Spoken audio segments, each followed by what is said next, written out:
Good morning, જય શ્રી કૃષ્ણ વિદ્યાર્થી મિત્રો. છેલ્લા લેક્ચરની અંદર આપણે મેન્ડલનો દ્વિસંકરણનો પ્રયોગનો અભ્યાસ કર્યો. હવે મેન્ડલે દ્વિસંકરણના પ્રયોગ આધારિત એક નિયમ આપે છે, મુક્ત વિશ્લેષણનો નિયમ. એક સંકરણના પ્રયોગમાં બે નિયમ આપ્યા હતા, એક પ્રભુતાનો નિયમ અને બીજો વિશ્લેષણનો નિયમ અથવા તો જન્યુઓની શુદ્ધતાનો નિયમ. એમ દ્વિસંકરણના પ્રયોગની અંદર મેન્ડલ છે એ જે નિયમ આપે છે એનું નામ છે મુક્ત વિશ્લેષણનો નિયમ. મેન્ડલના દ્વિસંકરણના પ્રયોગ આધારિત નિયમ અથવા તો મુક્ત વિશ્લેષણનો નિયમ.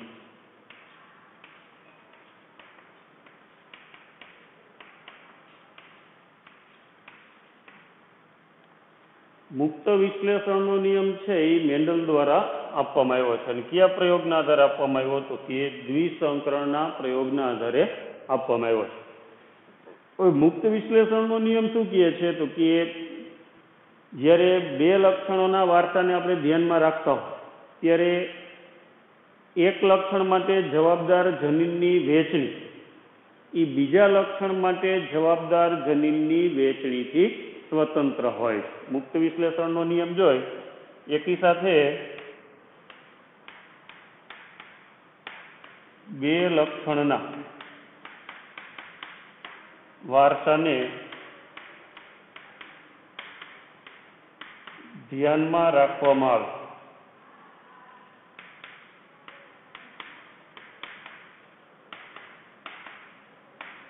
ત્યારે એક લક્ષણ માટે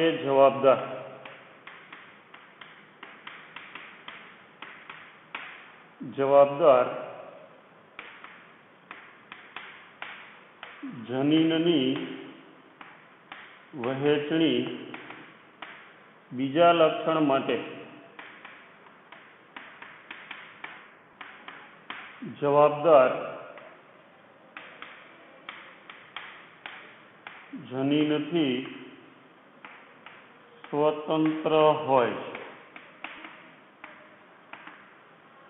એટલે શું તો કે બે લક્ષણના વારસાને ધ્યાનમાં રાખતા હોય ત્યારે એક લક્ષણ માટે જવાબદાર જનીન છે એની વહેંચણી બીજા લક્ષણ માટે જવાબદાર જનીનની વહેંચણી જવાબદાર જનીનથી સ્વતંત્ર અથવા જનીનની વહેંચણીથી સ્વતંત્ર છે. હવે આપણે દ્વિસંકરણમાં આપણે F2 પેઢીનું પરિણામ જોઈ. F2 પેઢીની અંદર F2 પેઢીમાં આપણે સ્વરૂપ પ્રકાર ફિનોટાઇપ તો કે પીળા અને ગોળ આકાર ના બીજ એનું પ્રમાણ કેટલું મળ્યું? 9. પછી પીળા અને ખરબચડા આકાર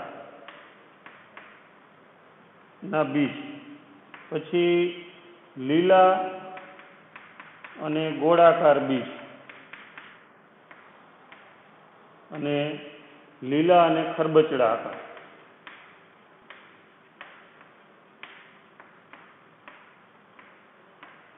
એનું પ્રમાણ આપણને મળ્યું હતું કેટલું હતું કે 9:3:3:1. પીળા અને ગોળ આકારના બીજ એ આપણે અગાઉ જોઈ ગયા છેલ્લા લેક્ચરમાં. એનું પ્રમાણ 9, 16 પીળા અને ખરબચડા બીજ એનું પ્રમાણ 3, લીલા અને ગોળાકાર બીજ એનું પ્રમાણ 3 અને લીલા અને ખરબચડા આકારના બીજ એનું પ્રમાણ 1. આપણે એક સંકરણના પ્રયોગની અંદર જોઈ તો રંગમાં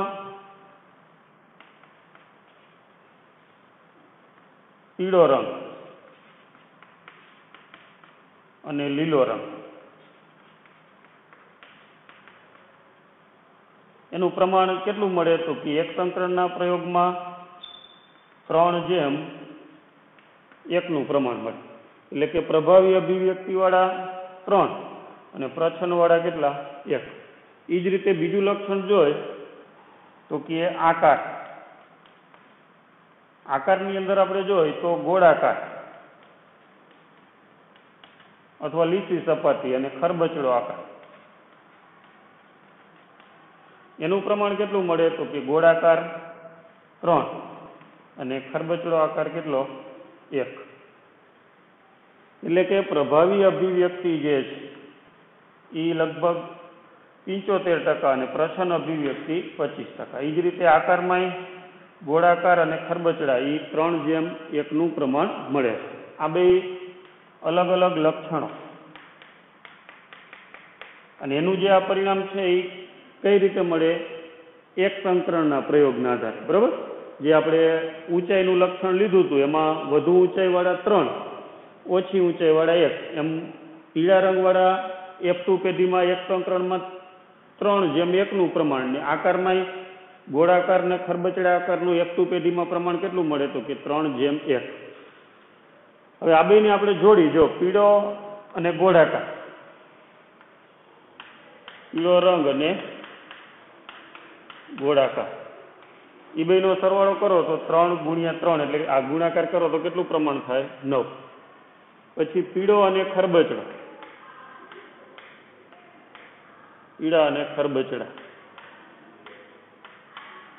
એનું પ્રમાણ કેટલું મળશે તો કે પીળા અને ખરબચડા 3 × 1 એટલે 3. પછી લીલા અને ગોળાકાર, લીલા અને ગોળાકાર બીજ આપણે જોઈએ તો એનું પ્રમાણ 3 × 1 એટલે કેટલું મળશે તો કે 3. અને લીલા અને ખરબચડા એનું પ્રમાણ કેટલું તો કે લીલો રંગ અને ખરબચડો આકાર 1 × 1 એટલે 1 પ્રમાણ મળે છે. તો કે આ પ્રમાણ ક્યારે મળે તો કે રંગ માટેના જનીન અને આકાર માટેના જનીન એની વહેંચણી કેવી હોય તો કે એકબીજાથી સ્વતંત્ર હોય ત્યારે જ આપણને જોવા મળે. હવે F1 પેઢીનું જનીન બંધારણ આપણે જોઈએ દ્વિસંકરણના પ્રયોગમાં, એની અંદર R એક કેપિટલ ને Y એક કેપિટલ, અને આ આપણને F1 પેઢીમાં બધા કેવા મળતા હતા? પીળો રંગ અને ગોળાકાર બીજવાળા જોવા મળતા હતા. હવે એની અંદર આપણે જોઈએ તો કેપિટલ R અને સ્મોલ r, એટલે કે આ શેના માટે થયા તો કે આકાર માટે.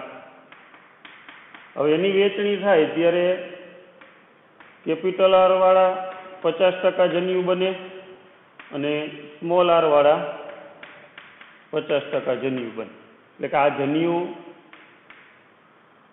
આ બેમાંથી કેપિટલ R અને સ્મોલ r એ બે બનવાની શક્યતા કેટલી ગણાય તો કે કેપિટલ R વાળા 50% અને સ્મોલ r વાળા 50% જન્યુ બને. એ જ રીતે રંગ માટે જોઈએ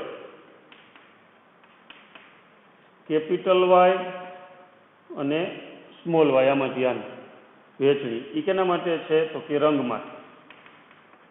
એની અંદર આપણે જોઈએ તો કેપિટલ Y વાળા જન્યુ એ 50% અને સ્મોલ y વાળા જન્યુ એ પણ કેટલા હશે? 50%. એટલે કે આ જન્યુ 50% તરીકે આપણે લઈ શકાય. હવે એની અંદર R જનીન જે છે, હવે આપણે અહીંથી વાત કરી તો આ R એ R ની Y સાથે, કેપિટલ Y સાથે અને સ્મોલ y એની સાથે જોડાવાની, આ 50માંથી હવે આ બે હારે જોડાવાની શક્યતા કેટલી ગણાય તો કે 25%. આની સાથે જોડાવાની શક્યતા કેટલી? 25%. એ જ રીતે સ્મોલ r લ્યો તો એની કેપિટલ Y સાથે જોડાવાની શક્યતા આ 50% છે. એમાંથી આની હારે જોડાવાની શક્યતા, નાની હારે જોડાવાની શક્યતા એ કેટલી થઈ જાય તો કે કેપિટલ Y સાથે જોડાવાની શક્યતા 25% અને સ્મોલ y સાથે જોડાવાની શક્યતા કેટલી થઈ? 25%. એટલે ટૂંકમાં આ જે જન્યુ આપણે બનાવ્યા હતા R Y, બે કેપિટલ, એક કેપિટલ, એક સ્મોલ, એના આધારે પરિણામ મળે. ત્યારે આ મેન્ડલનો દ્વિસંકરણનો પ્રયોગ જે આપણે છેલ્લે જોયો ત્યારે કેટલા લક્ષણો ધ્યાનમાં રાખ્યા હતા તો કે 2 લક્ષણ. હવે એમાં એક લક્ષણ માટે જવાબદાર જનીન હોય, રંગ માટેના કે આકાર માટે, એની વહેંચણી જે આ થતી હોય ત્યારે રંગની જનીનની વેચણી થાય ત્યારે એને આકાર સાથે એનાથી સ્વતંત્ર હોય, અને આકારના જનીનની વેચણી થતી હોય આકારના જનીનની, ત્યારે એ રંગના જનીનની વેચણીથી કેવી હોય? સ્વતંત્ર. તો જ આપણને આ પરિણામ મળે. કયું? 9:3:3:1, જે આપણે આ રીતે ગુણાકાર કરીને આપણને સ્વરૂપ પ્રકાર મળ્યું હતું. પીળો રંગ અને ગોળ આકાર, પીળો રંગ અને ખરબચડો આકાર, લીલો રંગ અને ગોળ આકાર, અને લીલો રંગ અને ખરબચડો આકાર. એ કેના આધારે છે? તો કે દ્વિસંકરણના પ્રયોગના આધારે જે મુક્ત વિશ્લેષણ થાય. મુક્ત વિશ્લેષણ એટલે શું? તો કે એક લક્ષણ માટે જવાબદાર જનીનની વેચણી બીજા લક્ષણ માટે જવાબદાર જનીનની વેચણીથી કેવું હોય? સ્વતંત્ર હોય. હવે મેન્ડલનો જે આ મુક્ત વિશ્લેષણનો નિયમ છે એ પણ મર્યાદિત છે, એટલે કે સંપૂર્ણપણે સાચો નથી. મુક્ત વિશ્લેષણનો નિયમ ક્યારે લાગુ પડે? તો કે બે જુદા જુદા લક્ષણોના જનીન છે એ જુદા જુદા રંગસૂત્રોની જોડ ઉપર આવેલા હોય. એટલે કે એક જોડ ઉપર રંગ માટેનું જનીન હોય અને બીજી જોડ ઉપર આકાર માટેના જનીન હોય, ત્યારે એનું મુક્ત વિશ્લેષણ થાય અથવા તો એની વેચણી એકબીજાથી સ્વતંત્ર હોય.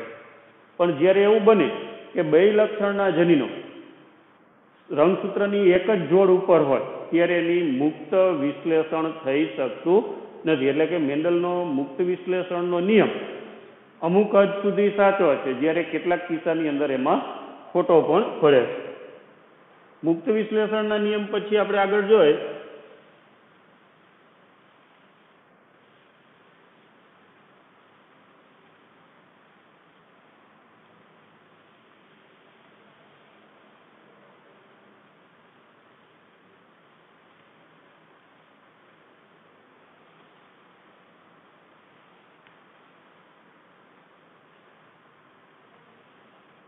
મેન્ડલના એક સંકરણના પ્રયોગના આધારે આપણને જે નિયમ મળ્યો હતો એ નિયમ જે છે એના આધારે બે નિયમ આપણે, એક પ્રભુતાનો નિયમ અને વિશ્લેષણનો નિયમ. અને દ્વિસંકરણના પ્રયોગના આધારે જે નિયમ આપવામાં આવ્યો એનું નામ શું છે? તો કે એ મુક્ત વિશ્લેષણનો નિયમ છે.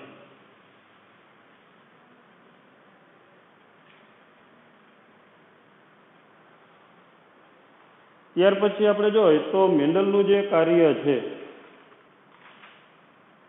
એ મેન્ડલે જે બધા સંશોધન કર્યા, મેન્ડલનું કાર્ય લાંબા સમય સુધી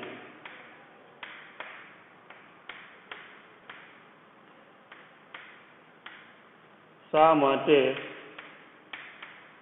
અજાણ રહ્યું?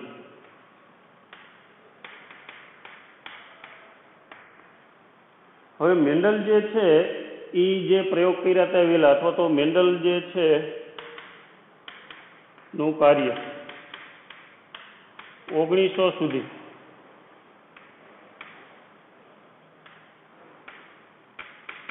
અજાણ રહેવા માટેના કારણ. હવે મેન્ડલે જે સંશોધન કર્યું હતું એ આપણે જોઈએ તો 1856 થી 1863 મેન્ડલે જે પ્રયોગ કર્યા હતા વટાણા ઉપર, એ પ્રયોગ જે છે એ 1856 થી 1863, લગભગ કેટલા વર્ષ સુધી? 7 વર્ષ સુધી. અને એના આધારિત એને નિયમો આપેલા હતા, ખાસ કરીને એક સંકરણનો પ્રયોગ અને દ્વિસંકરણનો પ્રયોગ. અને એ બે પ્રયોગ આધારિત જે નિયમો હતા એ આપણે છેલ્લે જોઈ ગયા. પણ તેમ છતાં મેન્ડલનું કાર્ય છે એ 1900 સુધી એને મહત્વ આપવામાં આવ્યું નહીં. એટલે કે લાંબા સમય સુધી મેન્ડલનું કાર્ય છે એ અજાણ રહ્યું. તો કે એના કેટલાક કારણોમાં આપણે જોઈએ તો મેન્ડલના સમયગાળાની અંદર સંચાર વ્યવહાર એ સરળ હતો નહીં. હાલના સમયગાળાની અંદર આપણે જોઈએ તો કોઈ પણ માહિતીની આપ-લે છે એ સરળતાથી થઈ શકે. જ્યારે મેન્ડલે જે કામ કર્યું એ 1819મી સદીનો મધ્ય ભાગ કહી શકાય, બરાબર. ત્યારે આટલી રીતે જે આપણે ઇન્ટરનેટ દ્વારા કે વોટ્સએપ દ્વારા જે માહિતી ટ્રાન્સફર આપણે કરતા હોય છે એ રીતે માહિતી ત્યારે ટ્રાન્સફર થઈ શકતી નહોતી. મેન્ડલના સમયગાળામાં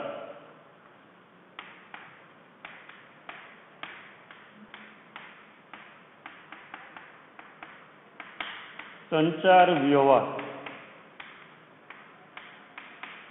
સરળ હતો નહીં, હાલની જેમ. પછી મેન્ડલે શું કીધું હતું કે મેન્ડલ છે એને માહિતી આપી, એમાં એમ કીધું કે કારકો જે છે એ આનુવંશિકતા માટે કે વારસા માટે જવાબદાર છે.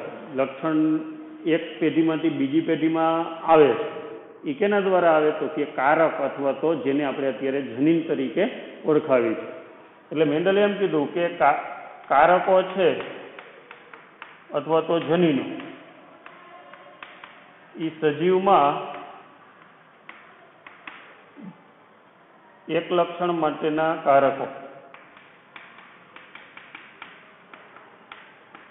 કારકો કે જનીનો એ સજીવમાં જોડમાં હોય અને મિશ્રિત થયા વગર રહી શકે છે. મેન્ડલે શું કીધું હતું કે સજીવની અંદર કોઈ એક લક્ષણ માટેના કારકો કે જનીનો કેટલા હોય તો કે 2 અથવા તો જોડમાં. જેમ આપણે જોઈ ગયા કે ઊંચાઈ હોય તો 2 કેપિટલ ટી જનીન અથવા 1 કેપિટલ ને 1 સ્મોલ અથવા તો 2 સ્મોલ, તો એ કેવા છે જનીન કે કારક જોડમાં.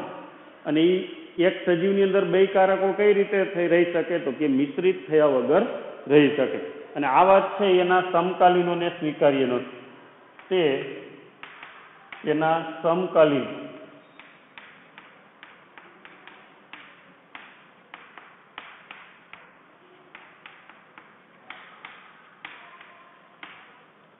પછી આ સિવાય આપણે જોઈએ તો મેન્ડલે શું કીધું તો કે મેન્ડલે એમ કીધું કે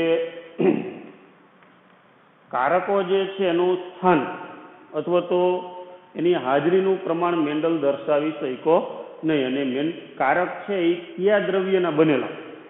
જો અત્યારે આપણને ખબર છે કે જનીન ક્યાં હોય તો કે રંગસૂત્ર ઉપર, અને રંગસૂત્ર ક્યાં હોય તો કે કોષ કેન્દ્રમાં હોય, અને કોષ જનીન શેના બનેલા હોય તો કે ડીએનએ.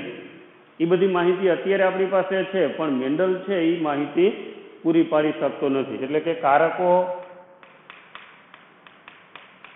ની હાજરી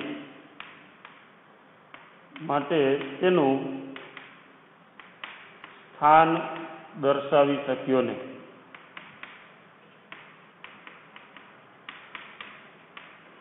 તેમજ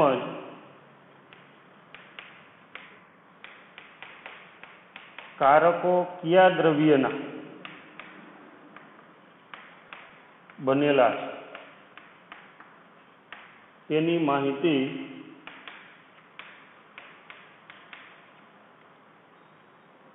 આપી શક્યા નહીં.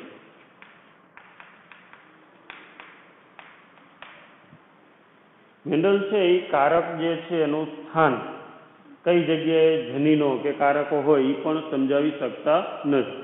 અને કારકો કે જનીનો કયા દ્રવ્યના બનેલા હોય એ પણ માહિતી આપી શકતા નથી. પછી મેન્ડલ એના પ્રયોગની અંદર એટલે કે જીવ વિજ્ઞાનની અંદર એ ગણિતનો ઉપયોગ કરે. ગણિતમાં એ ખાસ કરીને આંકડાશાસ્ત્ર, એટલે આ ઉપયોગ છે એ ત્યારે નવો અભિગમ હોય છે.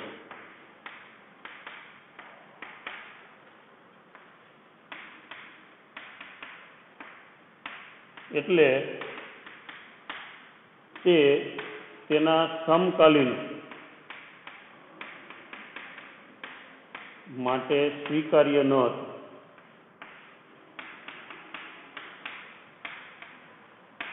એટલે મેન્ડલે આનુવંશિકતાની અંદર ઘણું બધું યોગદાન આપ્યું, ઘણા બધા પ્રયોગો કર્યા, નિયમો આપ્યા, એક સંકરણનો, દ્વિસંકરણનો, એના આધારિત નિયમ.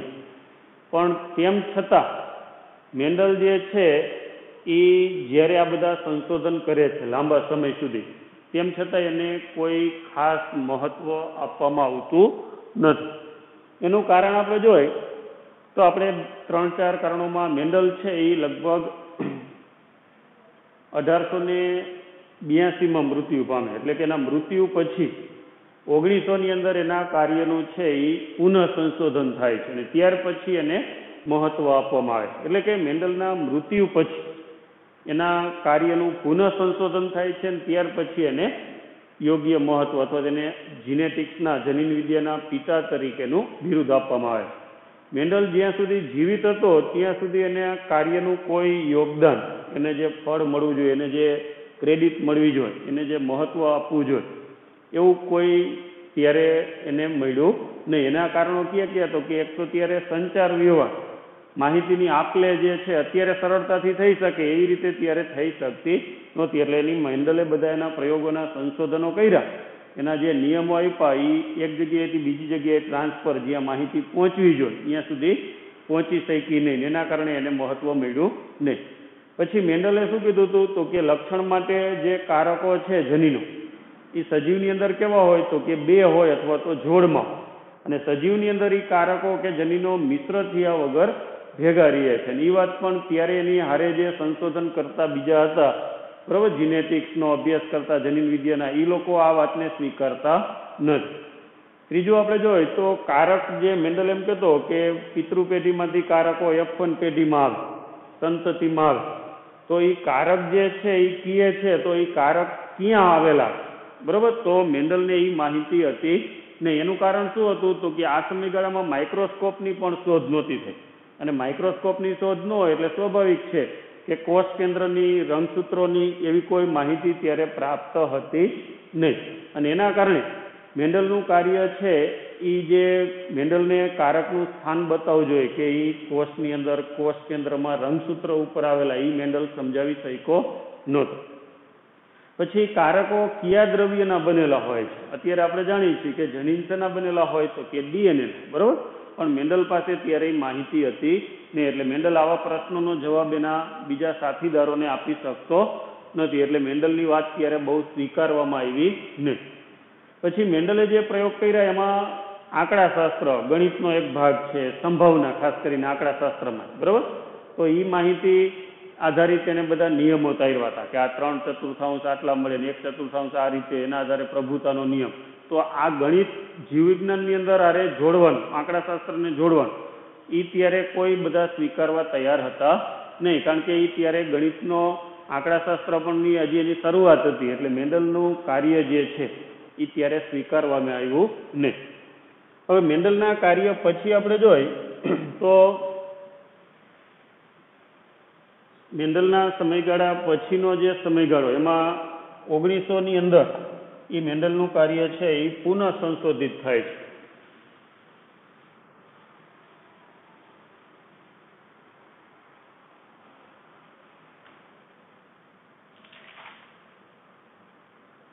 પછી રંગસૂત્રોની વારસાગમનની સમજૂતી આપતો વાત.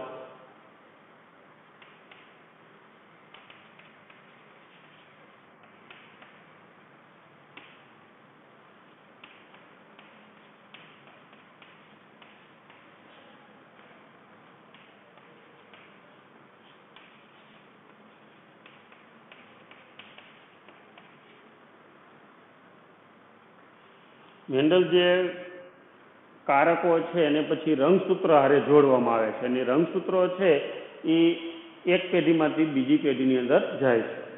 મેન્ડલનું કાર્ય છે એ 1900 સુધી અજાણ રહે છે.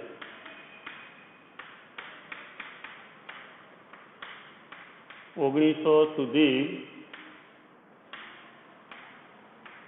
અજાણ રહે છે. 1900ની અંદર આપણે જોઈએ એમાં દ વ્રીઝ, કોરેન્સ અને શેરમાર્ક, આ 3 વૈજ્ઞાનિકોએ શું કર્યું તો કે મેન્ડલનું કાર્ય જે છે એને પુનઃ સંશોધિત કરે છે. પુનઃ સંશોધિત મેન્ડલના કાર્યનું બીજી વખત સંશોધન કેના દ્વારા થયું તો કે દ વ્રીઝ, કોરેન્સ અને શેરમાર્ક દ્વારા. મેન્ડલનું કાર્ય આપણે આગળ જોઈ ગયા એમ ક્યાં સુધી અજાણ રહ્યું તો કે 1900 સુધી એને કોઈ મહત્વ આપવામાં ન આવ્યું. પણ 1900ની અંદર દ વ્રીઝ, કોરેન્સ અને શેરમાર્ક દ્વારા મેન્ડલે જે બધા પ્રયોગો કર્યા હતા એ પાછા પુનઃ સંશોધિત થાય છે. હવે આ સમયગાળા દરમિયાન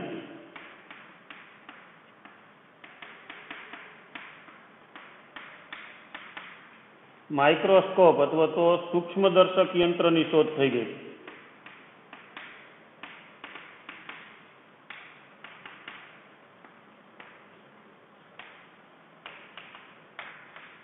મેન્ડલના સમયગાળાની અંદર હજી સૂક્ષ્મદર્શકની શોધ નહોતી અને સૂક્ષ્મદર્શક આધારિત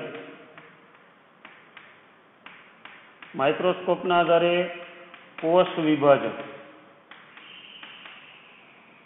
પછી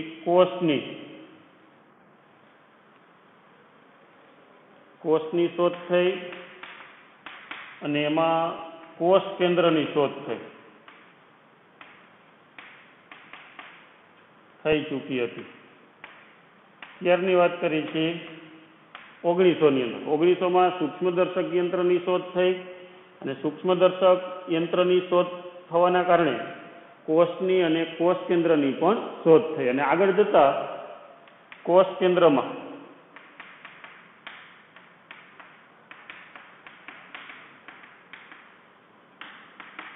રંગસૂત્રોની શોધ થઈ.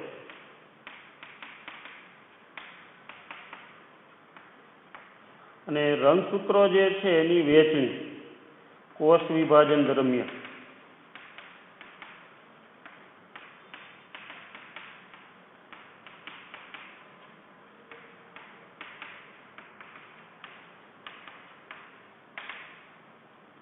હવે મેન્ડલે કાર્ય ક્યારે કર્યું તો કે 1863 અથવા તો 19મી સદીના મધ્ય ભાગમાં. પણ 1900 સુધી આ જે મેન્ડલનું કાર્ય હતું એ ત્યાં સુધી ટૂંકમાં કોઈ ધ્યાનમાં લેવામાં આવ્યું નહીં. 1900માં એ કાર્યનું પાછું મેન્ડલે જે અભ્યાસ કર્યો હતો એનાથી આગળ અભ્યાસ ચાલુ થાય છે, એટલે કે એમાં વળી આગળનો એનું સંશોધન ચાલુ થયું. એ સંશોધન કોણે કર્યું હતું કે દ વ્રીજ, કોરેન્સ અને શેરમાર્ક દ્વારા એનું પુનઃ સંશોધન થયું. હવે 1865થી આપણે લઈ તો 1900 સુધીનો જે સમયગાળો એટલે કે લગભગ 35 વર્ષનો સમયગાળો. એ 35 વર્ષની અંદર કેટલીક માહિતી હવે પ્રાપ્ત થઈ ચૂકી. એમાં માઇક્રોસ્કોપની શોધ થઈ ગઈ હતી, માઇક્રોસ્કોપ આધારિત કોષની શોધ થઈ, કોષની અંદર કોષ કેન્દ્રની માહિતી પણ પ્રાપ્ત હતી અને કોષ કેન્દ્ર જે છે એમાં કોષ વિભાજન થાય કોષની અંદર ત્યારે એમાં રંગસૂત્રો જે છે એની વહેંચણી અથવા તો રંગસૂત્રનું હલનચલન જે છે એ હલનચલન છે એ બધી માહિતી પ્રાપ્ત હતી. ત્યાર પછી આપણે કોરેન્સ અને શેરમાર્ક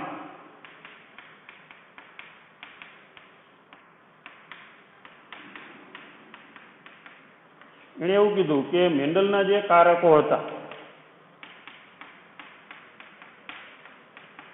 એ કેની સાથે સમાંતર ધરાવે તો કે એ રંગસૂત્ર સાથે સમાનતા ધરાવે છે. મેન્ડલના કારકો જનીનો એ કેની હારે સમાનતા ધરાવે તો કે રંગસૂત્રો સાથે સમાનતા ધરાવે. મેન્ડલે શું કીધું હતું તો કે મેન્ડલે એમ કીધું હતું કે કારક સજીવની અંદર કારક કેવા હોય તો કે કારક જોડીમાં હોય છે અને જન્યુમાં જોડીમાંથી એક જ કારક જાય. જો મેન્ડલનો પ્રયોગ આપણે યાદ કરી, દાખલા તરીકે આ બે કેપિટલ ને સ્મોલ ટી હોય તો આ ઊંચો છોડ હોય, બરાબર? તો આ સજીવ થયો. સજીવની અંદર કારક કેટલા છે તો કે 2, એટલે કે જોડમાં. હવે એમાંથી જન્યુ બને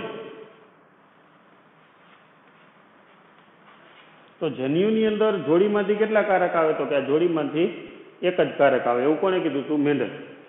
પછી આજે કોરેન્સ અને શેરમાર્કે શું કીધું હતું કે સજીવની અંદર રંગસૂત્રો જોડમાં હોય છે. સજીવની અંદર રંગસૂત્રો કેવા હોય તો કે જોડ, અને જન્યુમાં જોડમાંથી એક જ કારક દાખલ થાય છે.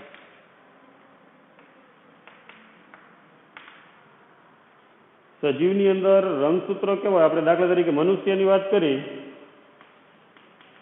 મનુષ્યમાં રંગસૂત્ર કેટલા? તો કે 23 જોડ, એટલે કેટલા થયા? 46. હવે એમાંથી જન્યુ બને, દાખલા તરીકે શુક્રકોષ અથવા તો અંડકોષ. આ 46 રંગસૂત્ર હતા, તો એમાંથી શુક્રકોષમાં કેટલા આવે? 23. અંડકોષમાં કેટલા હોય?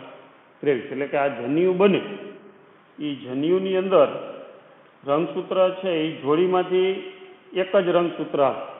એટલે મેન્ડલે જેને કારક કીધા હતા, એ કારક કેની હારે સમાનતા ધરાવે છે? રંગસૂત્ર. એટલે મેન્ડલનો જે જનીન કે કારક આધારિત જે સિદ્ધાંત હતો કે કારકો જનીનો એ જન્યુની અંદર જાય, એ ખરેખર કેની હારે સમાનતા ધરાવે છે?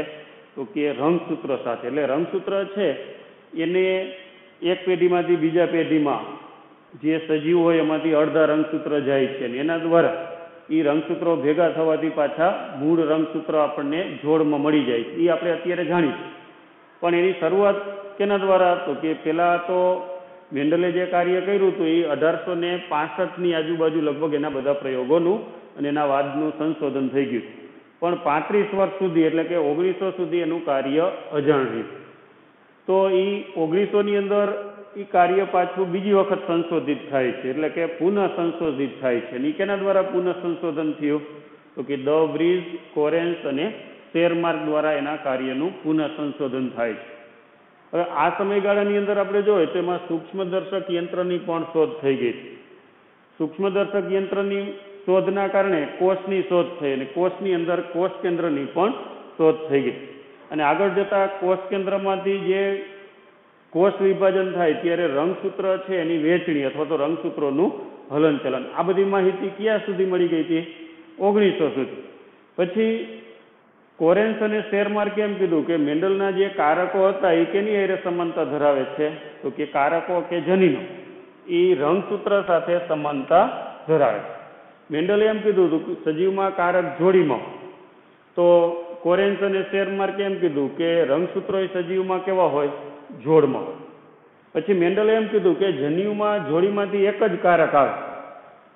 એમ કોરેન્સ અને શેરમાર્કે એમ કીધું કે જન્યુઓની અંદર જોડમાંથી એક જ રંગસૂત્ર આવે. બરોબર? એક જ રંગસૂત્ર દાખલ થાય છે.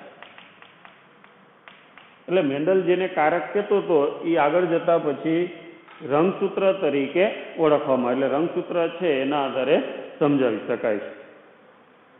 હવે મેન્ડલના પ્રયોગો આપણે જોઈ ગયા કે એની અંદર ખાસ કરીને જેને મુક્ત વિશ્લેષણનો નિયમ આપ્યો કે અલગ અલગ લક્ષણો ને આપણે ધ્યાનમાં લેતા હોય ત્યારે એ લક્ષણો માટે જવાબદાર જનીન કારકો એની વહેંચણી એકબીજાથી કેવી હોય? સ્વતંત્ર હોય. એ મુક્ત વિશ્લેષણનો નિયમ પણ આગળ જતા કેટલાક એવા ઉદાહરણો છે કે જેની અંદર એ આપણને ખોટો પડે છે. એમાં મોર્ગન ખાસ કરીને ડ્રોસોફિલા ઉપર પ્રયોગ કરે છે. ડ્રોસોફિલા મેલેનોગેસ્ટર એ એક પ્રકારની ફળમાખી છે. આપણે કેમ મેન્ડલે વટાણાને પસંદ કર્યા, એમ મોર્ગને આનુવંશિકતાના અભ્યાસ માટે કોને પસંદ કર્યા? તો કે એણે ફળમાખીને અભ્યાસ માટે પસંદ કરે. હવે મોર્ગને ડ્રોસોફિલાના પસંદગી માટેનું કારણ આપણે જોઈએ તેમાં પણ કેટલાક મુદ્દાઓ છે. ખાસ કરીને એને પ્રયોગશાળામાં સરળતાથી ઉછેરી શકાય છે. કેને? તો કે ડ્રોસોફિલાને.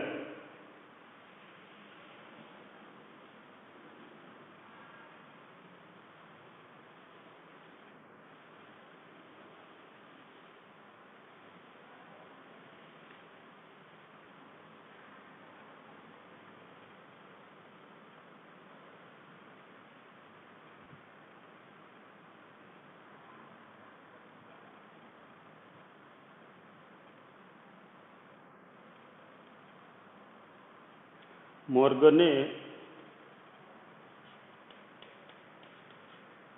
આનુવંશિકતાના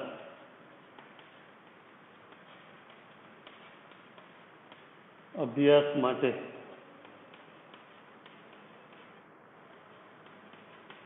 ડ્રોસોફિલાને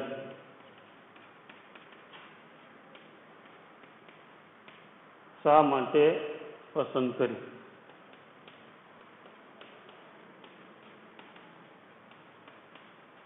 અથવા ડ્રોસોફિલાની પસંદગીના કારણે.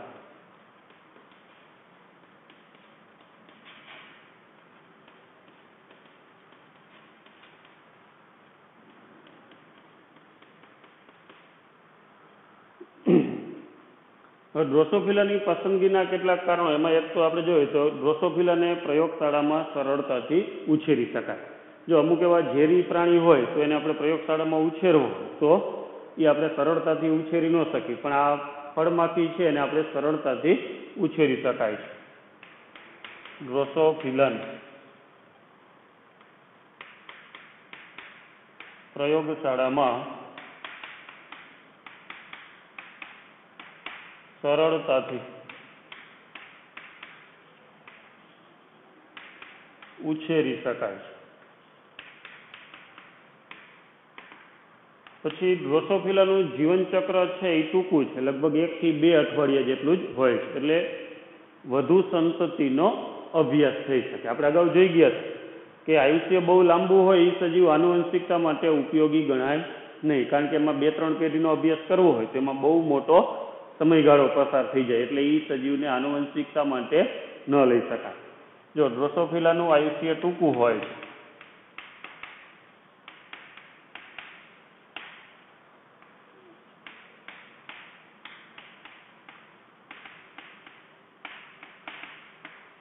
તેથી વધુ પેઢીનો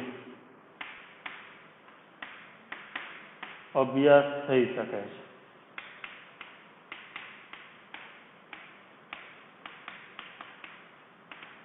એટલે કે એમાં લગભગ 1 થી 2 અઠવાડિયા જેટલું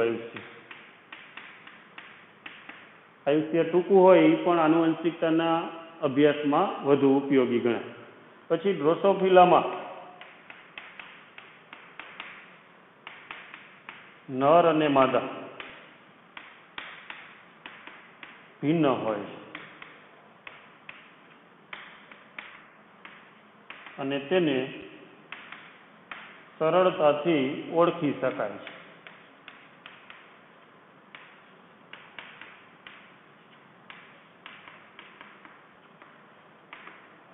ડ્રોસોફિલાની અંદર નર અને માદા માખીને અલગ અલગ ઓળખવા પણ સહેલા છે, એટલે કે એ નર માદાનો અભ્યાસ છે એ સરળતાથી થઈ શકે. પછી લક્ષણોની અંદર પણ ફેરફાર છે એ જોવા મળે. ડ્રોસોફિલાની અંદર કૃત્રિમ સંકરણ કે ફલન છે એ પણ સરળતાથી થઈ શકે છે. ડ્રોસોફિલામાં કૃત્રિમ ફલન કે સંકરણ છે એ પણ સરળતાથી જોવા મળે છે. ડ્રોસોફિલામાં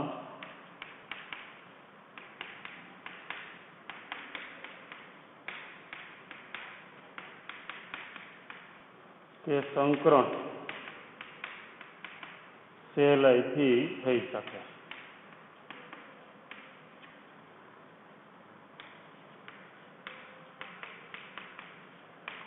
જો ડ્રોસોફિલાની અંદર ફલન કે સંકરણ એ સરળતાથી થઈ શકે છે, એટલા માટે પણ એ આનુવંશિકતાની અંદર અભ્યાસ માટે ઉપયોગી છે. પછી ડ્રોસોફિલામાં લક્ષણો છે એમાં પણ વિવિધતા જોવા મળે. રંગમાં ફેરફાર જોવા મળે, પાંખની લંબાઈમાં ફેરફાર જોવા મળે, અને એ લો પાવરની અંદર પણ સરળતાથી એનો અભ્યાસ થઈ શકે. ડ્રોસોફિલામાં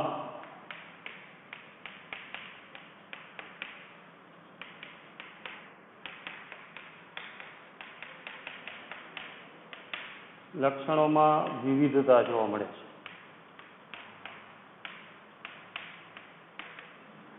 અને આ લક્ષણોનો અભ્યાસ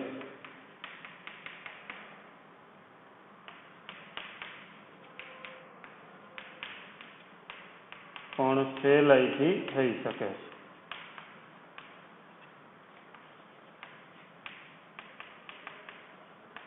હવે મેન્ડલ પછી મોર્ગન આવે છે. કોણ? મોર્ગન છે એને પ્રાયોગિક જનીન વિદ્યાના પિતા તરીકે ઓળખવામાં આવે. મોર્ગનને કયા નામે ઓળખવામાં આવે? તો કે મોર્ગન છે એ પ્રાયોગિક જનીન વિદ્યાના પિતા.